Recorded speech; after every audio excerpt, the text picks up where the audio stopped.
Hey, Christina here. Welcome to my crystal art series. I'll be sharing with you guys my design process behind Amethyst Caverna. Let's go. So before I even start creating, I want to start gathering some inspiration. So I usually go on the internet and browse around and see what I can find. Textures, photography, any type of art style. This gives me the art direction that I need when approaching a piece. So the inspiration that I've gathered here, I developed into a mood board. So the mood board helps me, again, figure out my art direction, figure out what my style is going to be and what my feel is going to be when I put the piece together. So for this round, I wanted to study a little bit more of caves and looking at the amethyst crystal itself, really looking and magnifying my view into the stone. I wanted to get a sense or feel of its characteristics. And also I wanted to look at textures in rocks. So more of a grungy texture, because when I look at amethyst is really a jumble of crystals in one, so it has that like grungy look to it. And then I wanted to look at textures that had little ringlets, so it almost has that crystallized look. And then in regards to more of a doodle aspect, I looked at pictures that had imperfect lines that were squiggly and random. I thought that it would be very expressive, but also mimic the outline of a cave. So that was something that I was looking for in regards to inspiration. And then shades of purple. I was looking at what kind of shade of purple do I want to use? Do I want to use a cooler tone or a warmer tone? What contrast do I want to create?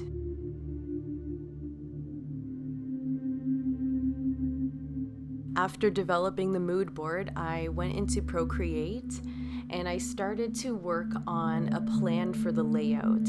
I started with the line work first so that I can understand what my weight is going to be distributed onto the page, and then keeping things very loose.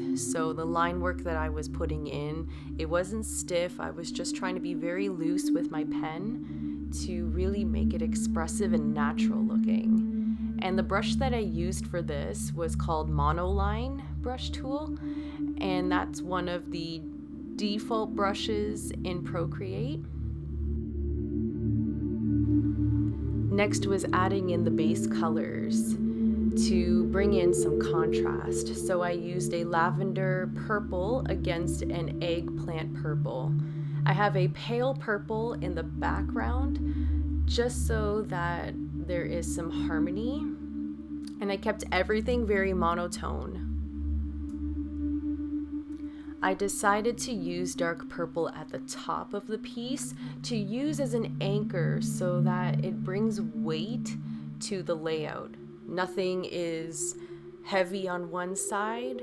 I wanted to bring a sense of balance. I began adding in some textures by playing around with what Procreate has in their libraries, and I wanted to see what resonated with the piece. The first brush I used was the Spars brush under Organic Brush Library. And this brush mimicked what the texture would be like in the walls of a cave. I thought it was really interesting and it had a very grungy look to it, and it mimicked kind of the texture within the quartz amethyst rock where everything's all crumbled up, but it's still beautiful. And I thought that was really neat, and it had a really interesting rough texture, and it would go in contrast to what other brushes I'd be using, which would most likely be softer brushes because I don't want anything overpowering this texture.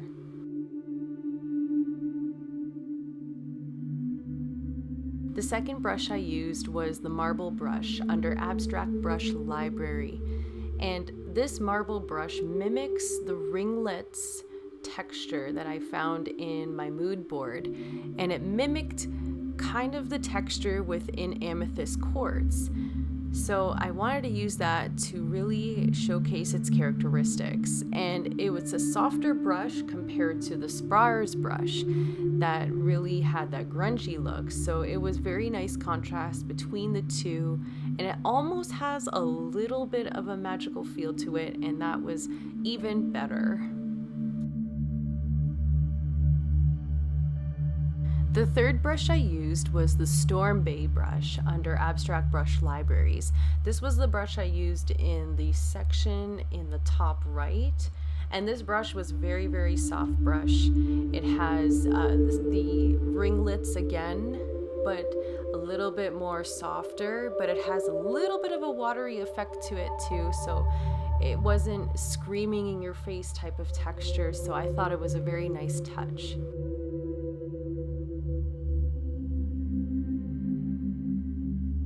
The last brush I used was the syrup brush under the inking brush library. And this brush in particular, I wanted to use for the expressive lines that I was going to overlay on top of this piece. And these expressive lines, I wanted to use purple's complementary color, which is yellow, for a contrast. But it also mimics the outer silhouette of a cave. So I thought that that was really neat, and it creates movement, energy, and excitement. And I thought that that was a great touch. After finishing the art piece in Procreate, I put it into Illustrator and set up an artboard of 8.5 by 11. I made 2 4x6 boxes and put it in the center of the artboard.